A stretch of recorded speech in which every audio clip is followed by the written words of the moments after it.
room here, is there?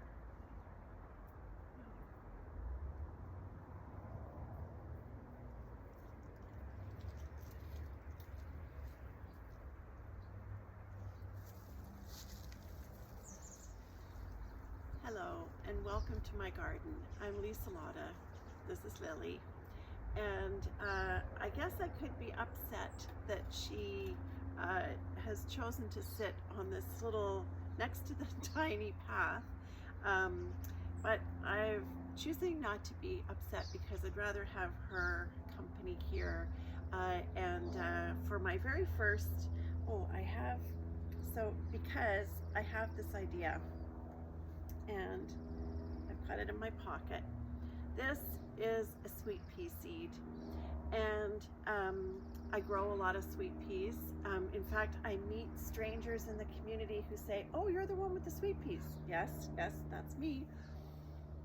And I'm here on my little urban flower farm, and I do grow a lot of things other than sweet peas, which I've just had fun with, kind of arranging this for fun.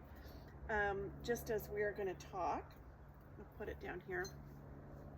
There we go. Those are the choices that I'm going to leave for another thing.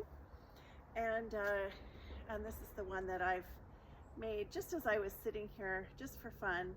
I don't have a flower frog in the bottom or anything, and they're just things that have grown here. So I thought I would share those with you. And I have my, I've got somebody coming out of here. Did it come out, or came out of the other one? I don't know. There we go. And so I've got my cup of Earl Grey, which is my favorite kind of tea.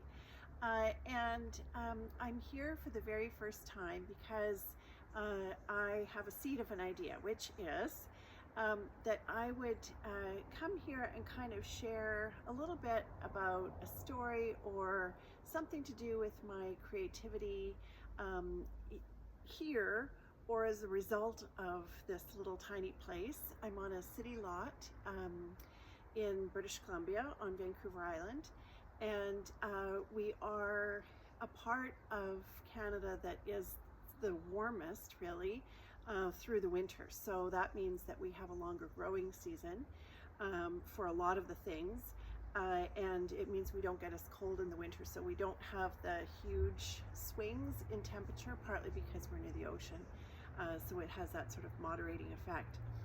I have a GEMS online community, which I absolutely adore, and my community is for women who want to be more connected through creativity, and GEMS stands for Gathering Experiences That Are Meaningful. And one of the things that is kind of my goal about that is that I have lived with creativity in lots of forms for so long, and it has walked alongside me in so many ways when I needed it the most. And in fact, when I wasn't close to my creativity at certain points in my life, I wasn't very happy. And so I want to encourage other women, and sometimes it's just about knowing where to start, and it can be very simple, very, very simple things. Hey, Lily, no. Oh, no, is it a cat? And also my hope really is that the kinds of conversations that we can have here about creativity and various aspects of creativity can kind of enrich your own creativity and possibly make you question something and see something in a different way. It's something that I look to other people as well to have these kind of conversations, and I really enjoy the notion that there are lots of different ways to look at things, and I get kind of a kick out of that. I think it's just part of the whole creative notion. And I think to kind of have that, one has to let go of perfection or judgment in that way, not of others, but of oneself.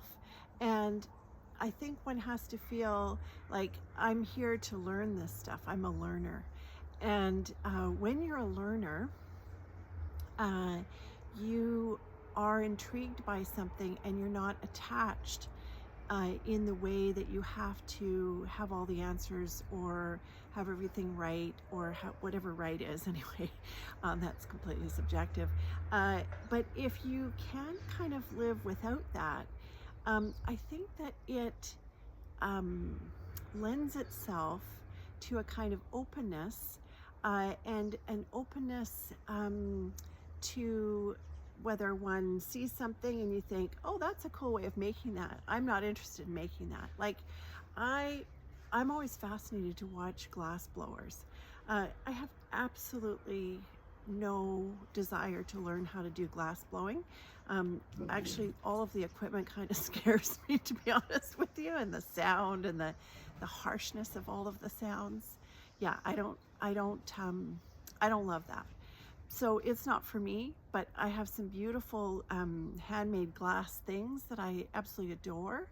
And so, you know, it's an intriguing thing, and it's a creative thing, obviously, but it's not for me to learn that. I don't want to learn that. But there are so many things. I was saying to somebody who we were chatting on the 5-day challenge that I recently did, and so I did a couple of lives with that, and I was saying to the person who was on the other end of the line there, I said, I just want to live long enough that I can do all the things that read all the books that I have that I want to read, because I keep adding to them because other things get published and written, and I discover other things and I want to read more, and that I have so many projects that I want to do, and so I just hope I live long enough to be able to do all of the things, and that's kind of a lovely place to be. You know, as I look into the phone that is capturing this, I can see my own reflection, which means that I can see the reflection of these flowers, and I'm noticing, just together with the yellow that I'm wearing and the blue, it's very well, it's either very Swedish or it's very Ukrainian, or it's very, but at this point it's very much my garden in spring. And I grow a lot of, I love a lot of the yellows at this time of year. I just think that they're fantastic. And blue, I do always love blue. My mom was in a wheelchair for the last 5 years of her life, and I had gone to buy like stretchy kind of pants because they would be easier, and so I had, you know, I was busy with family and stuff, and I'd gone out to Costco, which is a big store here. I guess it's everywhere, I don't know. And anyway, and so I bought these like three in a package, and I thought, score, this is great. They worked, and but when I brought them home to Mom, she said, they're black. And I said, yeah, they didn't have any other colors. And she goes, I'm not wearing them because they're not blue. I go, no. Because her thing was always blue. Is there any other color? And it's like, oh, Mom. So anyway, my mom was a wonderful gardener, and in fact, I have a lot of the plants, like some of the roses that I'll show you over the next while, and some of these tulips, they were hers, and some other things were hers, and we moved them from her garden. And so as they come up, of course, it's just such a lovely carrying on of my garden from her garden, and certainly my love of gardening. I don't know if that's just an innate thing that you have, or something that you aspire to have because you didn't grow up with it, or I don't know. I guess that's the same with a lot of things in creativity, isn't it? Is that sometimes we were just living with that as children and not knowing that there was another way, and sometimes it was, you know, we grew up in a family where it had to be sort of perfect and clean and tidy all the time, and you know, creativity isn't clean and tidy. Or at least it's not when you're coming up with something that has never been done before. there's going to be a mess, you know, whether it's in your own mind, there's a mess, you haven't quite figured out what you're doing yet. And so it's kind of in that messy middle. And it can be frustrating, and it can be like, oh, how am I going to make this work? But when you haven't done something before, that is the process. And I think to be creative and not to give up at that time, you have to say to yourself, well, this is just all part of it. This is just, you know, if you can lean into that curiosity and interest, then it can kind of take you through to the next thing. And so you try things as experiments, and that's what this video series is going to be for me. It's going to be a little experiment, and you know, it's the seed of an idea. I'm planning on doing this every week, and it will come from my garden or as a result of my garden and my creativity. So if there's something that I'm doing somewhere else in a creative way, then I'm going to share that here.